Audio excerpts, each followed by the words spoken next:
Sir, each time you meet the younger folks who are into the media business and maybe related business, what do you say to them? What's always your advice to them, and how can they be good at what they're trying to do, sir? To be honest with you, there are two ways to this. When you see them, especially if you watch what they do, you listen to them, please give it to them, praise them, and also try and exchange a few ideas with them. That's for those who might want to listen to you, because some of them take you as maybe trying to force your ideas on them. I have noticed a few of them who do that, but many of them would like to listen to you because they know that you've always been there. I mean, they call you a grandfather in the business, and that shows that they want to listen to. They know that you have, some nugget of ideas to sell to them. So we just tell them, I'm happy that what you guys have done now, especially those in the broadcasting business, in the comedy business, they've expanded it. Those in the film business, and those musicians and all of that. Because, I mean, wherever you go today, they've taken over the whole place. So it's a collective glory for all of us. And I say to them, you are, by God's grace, I pray for them at the end of it. You will even, I mean, you've breast the tape far ahead of many of us.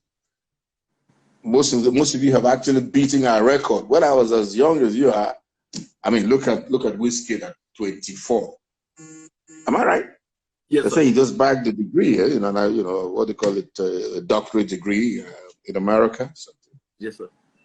These are young guys. Look at Davido, 28. I mean, we were just beginning broadcasting at the time. And this guy now and the other guy is actually telling everybody that you are not, I mean, let nobody tell anybody, let nobody tell lie about the money when I get past 1.3 billion. I'm talking about Burna Boy. He said, don't misquote me. My money past 1.3 billion. That's Burna Boy. Young guy. But I'm happy about what they're doing. I'm just saying that thank God that we can say that we also were part of those who laid the foundation for this, but they have taken it far ahead of us. They've taken it far ahead. So I advise them to please don't let up, but just try as much as possible, to what do you call that thing now? Rejig, retool, yeah, beat your own record, because the world itself is flying at the speed of light. Before you open your eyes, another thing is happening. So you can't. I mean, before we used to stand on our feet. These days you have to stand on your toes. That's what I try to tell them, and that's what I also try to do here myself. Okay. 24 hours wherever I am, I'm with my phone. That gives me the privilege of accessing information from everywhere. Then as for television, one, if you get to my office, one is stationed on my channel, which, by the way, now we're showing football. We're going back in time, World Cup matches. We go back and just to try and give people some variety, Then another one, right now I'm watching, as I was telling you, Africa Solidarity Concert, featuring artists from different parts of Africa to celebrate Africa Day. And of course, hashtag stronger together than COVID-19. What they're trying to say is that we should all pull together as one. This COVID-19 no go fit to beat Africa. Wait, you know the fear self. I mean, in Africa. Even ordinary, what do they call it name? The disease will get medicine self. We win. These people don't come get medicine. We don't get name. Nonsense.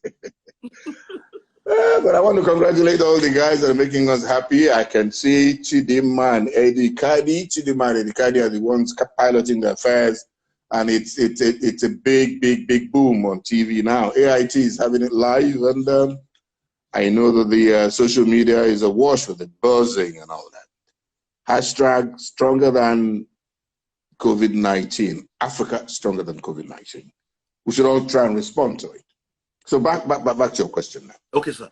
Apart from being just the godfather of broadcasting, you also veteran in emceeing events and all of that. And I'm wondering how you've been able to perfect when you compare events. You just move in and I mean with ease, and I mean the way you handle events, and it makes one know that I mean you've paid your dues, and you're quite. Can you share with us how you developed that right. aspect of your career? Okay. There's no way I can take away the influence of Ike Nandagoba in my life. Wherever I look at, I see him, see that he has done so well to properly position me for most of these things that I'm doing. Ike Nandagoba, I mean, during his time, he was a matchless when it comes to master ceremonies. He would tell you that don't just go there and talk, make a program out of that program. In fact, it got to the point that even the owners of the program, they have to listen to what he says. And that will be the real thing everybody will be saying at that event. He takes his time to prepare for events. It takes his time to prepare for events. He does his research. He reads himself up about, those you have to introduce there, and even the event that you're covering as well. I mean, for instance, this thing we're looking at now, the Africa Day Solidarity Concert featuring artists and all that. If I'm going to handle it now, you'll be shocked. You will think I'm there. How do I do that? Go and do your research. Talk to who you need to talk to. Don't just go there and be throwing jokes that are irrelevant. I mean, at that point, well, I want to thank all the younger ones, but I think they can do more by involving themselves in a lot of research when it comes to those they want to talk about at events, or the events themselves. So these are the things that have kept us going. And I must say that when I have the opportunity to do that, that is one strong point that I don't joke with. And each time I do it, I remember that it was a man who knows it all, who's like a father in the business, who has taught us that way. And I try to tell the younger ones to please try and go that way. Let me now talk about Alibaba. We thank God for this opportunity, and I thank God for Alibaba's life. The other day, he had an award by Silverbird, deservedly so. In fact, like Danladi Bako was saying when he presented the award, he said this is Alibaba and the new political party. Because all the comedians came to support him, and I was proud about that. But the thing to say, and I can never stop saying it, is that Alibaba and I met about, was it 1988 or something? I had gone to University of Lagos. I was singled out for an award. He came to perform, but the way he started blowing his own jokes and the rest of it wasn't sounding like the things that I hear all the time. Sounding very wet, and I said, "Who is this man? I bet come, let's go." That was how Alibaba, although he recognizes this, but there's a reason. I'm going to a particular point, So I took him along with me. There's a program we do there, and they call it Another Day Don't Break. That's on Radio Nigeria 3. We were pairing with the man called Smart Otemu AC. I would take Monday, Wednesday, and Friday. Smart would take Tuesday and Thursday. So I took Alibaba along with me, so he will be putting all the jokes, and they loved it. From there, we also migrated to television. We had the one they call the Night Train, if you remember. I was presenting, Dalai Bako was producing, and then he would put his jokes. But I was the one who told him that, Alibaba, not all these your jokes, so try and compartmentalize your jokes. The jokes that you have for corporate environment should be different from the one you're going to have for a musical environment, or just an environment where you can just throw any joke. He almost burnt his fingers, but thank God along the line, he also, the joy that I derive from that all the time is that he says it. And the same way, I think he has also been able to mentor so many of them. You know, the Alibaba spontaneity night and so on. And, he's paid his dues. In fact, when his wife celebrated 50 the other day, the whole world was there. All those he had mentored also came to say, we're paying homage. And I'm hoping that that should continue. So that's it. We thank God for what has happened to the entertainment industry. And I don't have any other place to go. I know they go anywhere. It's too late in the day. It's too late in the day. Go where? I mean, again, we're here together by God's grace. Any regrets, sir? Any regrets? Regrets? My brother, no regrets at all. I must just thank God. But for you to know that the Lord really has a lot in what we're doing, there's a hand of the Lord in it. This environment, I mean, you know, we had this environment that got burnt twice. The whole place came down to rubbles. 2006. That's how many years ago now? 14 years ago. Then 2015, the whole place went up in flames. Nobody can explain the reasons why. I remember that 2015 was when we had the final day for the presidential election. Yes, sir. And what was I doing? I had finished voting and the rest of it. I was sitting down here at my office, as I normally do, monitoring developments of the different stations. But what did I see? Last minute, it was too late before my attention was drawn to it. I'd heard the smoke, the smell, but it didn't occur to me it was that serious and all that. So by the time we decided to amend, well, anyway, thank God that at least no life was lost.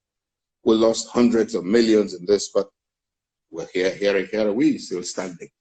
So we must thank God for that. Thank God for that. No regrets at all, to be honest with you. I just thank God for my life. I thank God for the kind of respect that I get from people like you. The kinds of what do you got that? Well done that you get all over the place. And it's everywhere. It's everywhere you go to. Once they see you, it's as if you're one minister that can give anybody a contract or a governor somewhere. Even the governors themselves also gravitate towards you. So whatever, just tell me what else can be more than that.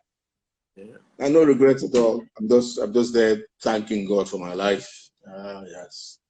And I like to also say to all those in this business, don't let up. Continue to recreate yourself, rejig, retool, just so that you are very much ahead of it. That's my own message, and that's the message I give almost on a daily basis. Okay, sir. No regrets at all, honestly. Well done, Che. Thank you, sir. But let me say this, just for you to know that I can be also very brutally frank, even about myself. If I was half as humble as you are, I would have made it better than that. I have a problem. I mean, I know that myself. But you, God damn it. You and Dele, you guys can kill someone with your respect. And you're not feigning it. You're not feigning it. It's a thing that you've decided, it's part and parcel of you. And no matter where you get to, the way I've seen both of you, you can imagine a Dele who's about just not even up to 7 years my junior, who will see me and prostrate and be greeting me. Somebody who's even a lot bigger than I. But that sends a message to you as well, that if you can't match them in this humility business, do other things. And we're doing that. We have the foundation, for instance. During the early hours of the, what do you call that? These are a problem of this COVID-19 thing. Yes, sir. When palliative was a sing-song all over the place. We decided to, because we have our own fan base, those who watch BISI on TV all over the country through the GoTV platform and on your phones and so on. So we said, no, we're not going to give all this rice business. No, we're going to give money. So we sent money to not less than 150 people all over the country. All we said to them, just give us your phone number. I mean, your account number. Okay. We give some 15,000, we give some 10, and so on and so forth. So that we're also reaching out, helping the government to also cushion the effects of this lockdown. I mean, businesses are almost crushing and crumbling. And I'm just hoping that we'll all, how do you put it now, come back stronger. And I think it's a way to be strong. You know, Pastor Adeboye of the Redeemed Church, I don't miss his preachings, especially now that he's decided to go online and all that. You can also virtually keep a tab on what he's doing. So he said, gentlemen and women Nigerians, we Nigerians don't know when to apply the brakes. So God himself in his infinite mercies decided to apply the brakes for us. Otherwise we would have crashed. And you know, he just said something too, that there's going to be a miracle that will wipe all of these things off. It will just be like, just the way we didn't believe it is when, that's how it's going to come. Because I believe in prayers a lot. In fact, you and I have a father in the Lord, a spiritual father, Pastor Wole Olabinyo of Christ Living Spring Apostolic Ministry, Clam. He was the man that came here on the I can't remember what date exactly, 2006, when we had this problem, the fire, the first fire here. He came, looked at it, was weeping actually, just like everybody. And he prophesied and said, gentlemen, 1 month, you will be shocked what God is going to do here. A lot more than what you have here, God will bless you with it. You'll be able to do some replacements here. Just like what he said. Under 1 month, actually, we got enough, more than enough. We rebuilt the whole place, bought all the equipment we needed, and BISCOM was set on again. That was the time we had, that was when President Goodluck Jonathan was a governor in Bayelsa. Okay. And you know that my friend of all time, may God bless his soul, whom we lost 5 years this year, by the way, Alamasia, DSP Alamasia, introduced me, virtually gave me over to people in Bayelsa and the South, Bayelsa particularly. You know that it was Jonathan that succeeded him. Yes, sir. So I've done a lot of things on a weekly basis. We're pushing them on B.O.S. and all that. And we had some money that accumulated. But you know the way it is. So what he just did was, for my sake, when the man heard, he bent over doubly backwards and said to them, whatever you own this man, let him have it. And we did. We bent the rules for our sake. And that's how we got money to be able to do what we did. And that lessened the problem that we had there. So you see, you can't take away spirituality in most of these things. And that's one big thing that has kept me going. And I'd like to thank all the spiritual fathers. There's a Pastor Akinlade. And somebody says, if you're looking for the greatest prostitute in terms of church going, is BISI. I don't mind that. Which means wherever you can get prayers from. Let me prostitute. Let me get it wherever I can get prayers from. Oh God, I must thank God for what they've been using. They're helping us with prayers and so on. And I know that the Lord will have a lot of good stories to tell at the end of the day. Amen, sir. Thank you very much, sir. Thanks. All right. Time, sir.